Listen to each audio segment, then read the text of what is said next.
sama collègue député. S'il vous plaît, monsieur le secrétaire général, veuillez arrêter le timing. S'il vous plaît, laissez notre collègue s'exprimer. Merci monsieur le président. Monsieur le premier ministre, maa ngi lay nuyu di nuyu tous les membres du gouvernement di nuyu mes collègues députés et de l'assistance. Monsieur le premier ministre, maa ngi lay féliciter ci exposé bi nga def mais également sur ton brillant parcours politique.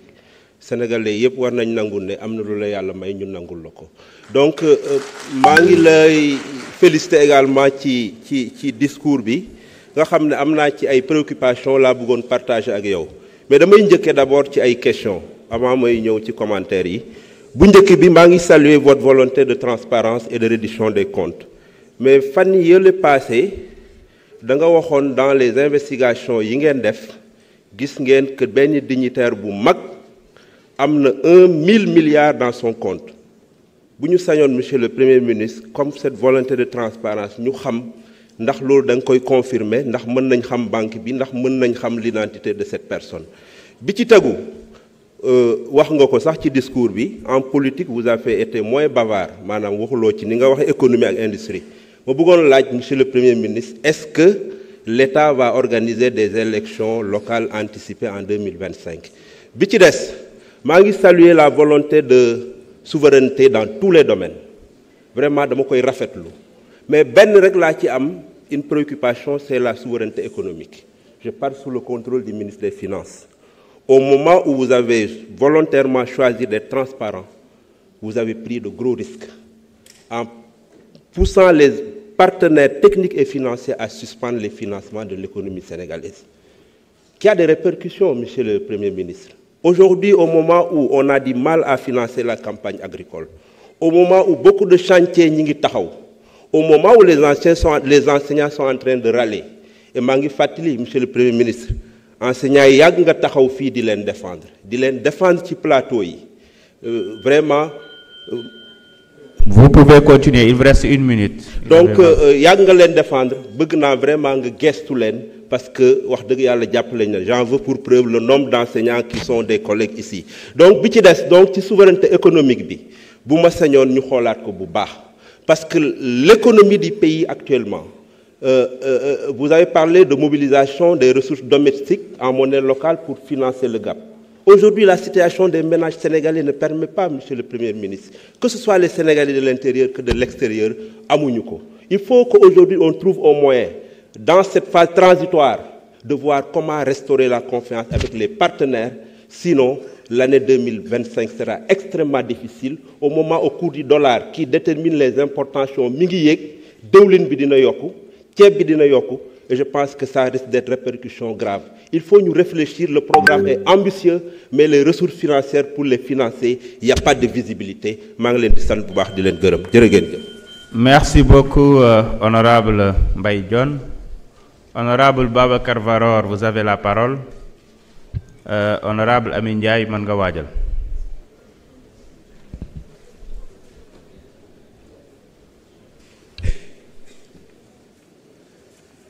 Assalamu alaikum. Monsieur le Président de l'Assemblée nationale, Monsieur le Premier ministre, chers membres du gouvernement, honorables députés.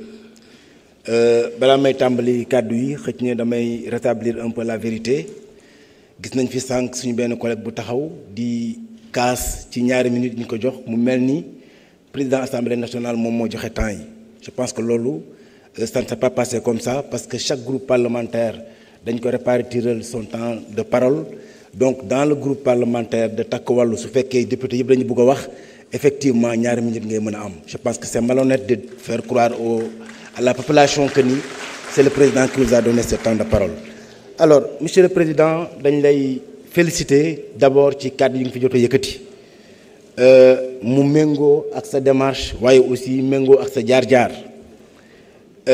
xëj na liñ ci wax rek du bari waaye damay tàmbalee ci xëj na yow fi nga daane la wala bokk fi nga laal bu ñu déggoo ce discours monsieur le premier ministre dafay mel ni la problématique du secteur de l'artisanat a été très bien prise en compte ndax jafe-jafe artisanat mën nañ ko jàpp ci ñeenti pàcc ñu tuddee ko les 4F muy la formation la formalisation le financement et le foncier xëj na ci foncier bi laay tàmbalee monsieur le premier ministre gis nga ni artisan au Sénégal yi am nañu ay jafe-jafe te dara warul ko surtout du déguerpissement weer wee ñu génn gis nañu ñu menacé leen déguerpissement ñi nekk Géejawaay ci bi ñuy wàcc tabaski ñi nekk ci wetu stade bi déguerpir nañ leen dëgg la xam nañ ni mauvaise politique moo ko andi parce que au lieu ñi fi jotoon a jaar ñu xalaat naka la ñuy def pour suñu artisans yi mën a am fi ñuy liggéey ils ont préféré se partager le foncier du Sénégal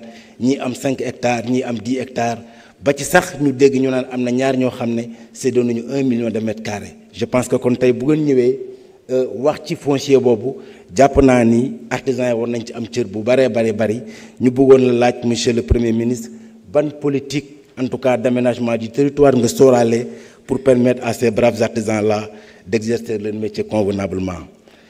Beneen bi monsieur le premier ministre muy l'accès des artisans à la commande publique là aussi ñu la ciy féliciter parce que gis nañu nga teg ci ñaari jéego bi ci jiitu mooy déjà invité nga ñiy jëwriñ ñi ministres yi ak secrétaire d'État yi à ce que bu ñuy commander ci wàllu mobilier de bureau ñu focaliser wu wala ñu privilégier li nga xam ne moom mooy le mobilier local loolu muy doon lu salutaire lu artisan yi di rafetlu waaye yemoo ci ndax gis nañu nga invité fan yi la ñu génn sa ministre bi yor wàllu njàng mi ak njàngale bi xamal ko ne que na xoolaat dispositif bi nga xam ne moom la ñuy joxee lii di uniforme yi mën a permettre artisans yi nga xamante ne ni ñoom ñoo nekk au fond du Sénégal te jege loolu école yi ñu mën a jot ci commande yooyu contrairement ak li nga xamante ni moom lañ daan gis nga xam ne lu ëpp ci commande yi dañ koy joxe fii Dakar ñu ñaw ko teg ko ci ay camion dem séddale ci école yi donc tey boo jëlee ñaari mesures yooyu mënul nekk lu dul lu salutaire waaye aussi ñu gis ni déjà en commission am na benn programme bu am solo boo xam ni ministre bi ñu dénk wàllu assainissement andil nañu ko muy programme wala boog projet boo xamante ne ni dafay concerner la construction de 10 000 latrines dans le pôle sud-est ñu jàpp ne aussi nañ ko mën a def ci filière bois def ko ci filière textile war nañ ko mën a wàccee aussi ci filière BTP ndax ku mën a tabax kër yaakaar naa latrine waru laa jaaxal donc loolu aussi bu ñu ko organiser en tout cas fexe ba réussir ko ci 10 000 latrines yooyu ñu war a def ci zone sud-est dina nekk lu am solo dinañu régler peut-être ñetti problème ça sera une pierre trois coups benn dinañu permettre ñu formaliser. Merci beaucoup honorable. Je vous remercie. Babacar Varor. Honorable Amin Ndiaye, vous avez la parole. Honorable Adama Tandigora se prépare.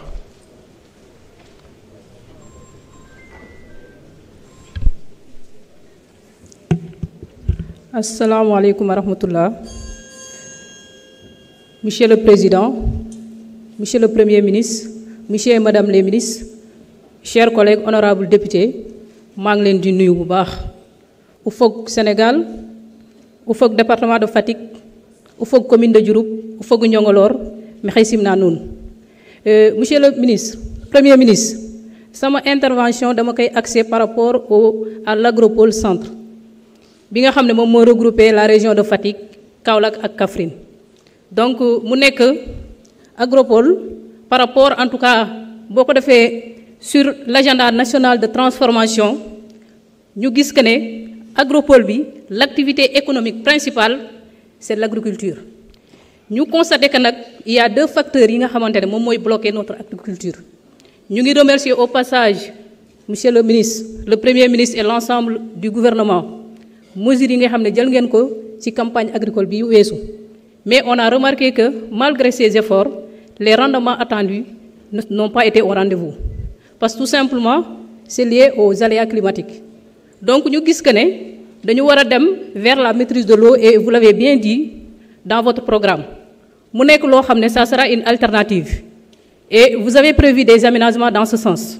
Moi, j'ai une proposition parce que dans le Delta, dans 12 communes, il y a des plans locaux GIR qui sont des aménagements qui sont autant pour moi des documents de planification qui ont été identifiés au niveau de ces communes.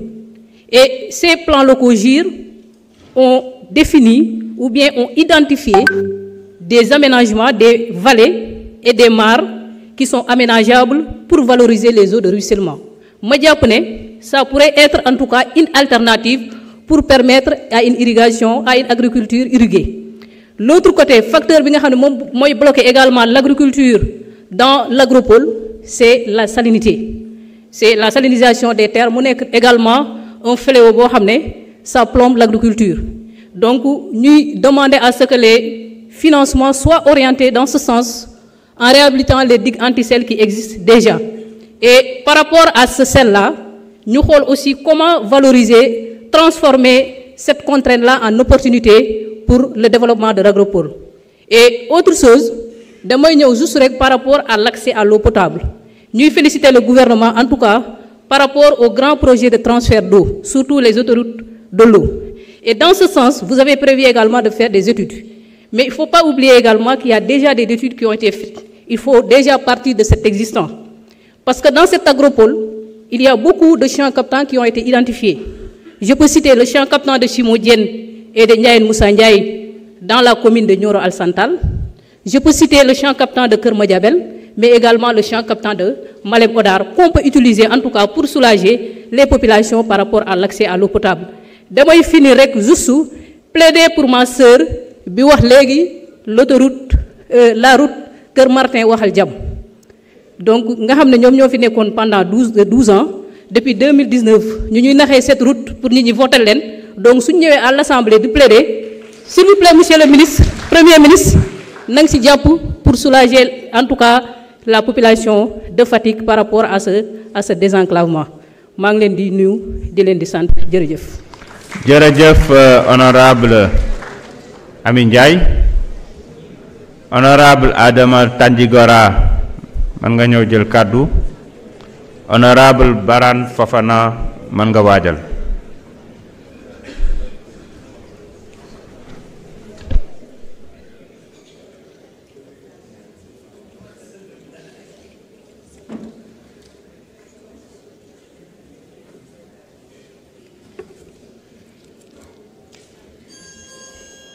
Monsieur le Président, Monsieur le Premier ministre, Mesdames et Messieurs les membres du gouvernement.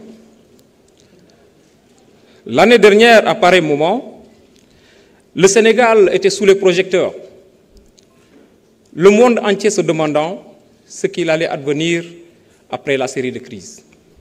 Eh bien, nous voici encore debout et d'ailleurs grandis. La réussite à cette épreuve, nous la devons à l'ensemble de la nation sénégalaise. Nous la devons également au leadership des deux grands hommes qui dirigent notre parti, le tandem Diomaye Sonko. Monsieur le Premier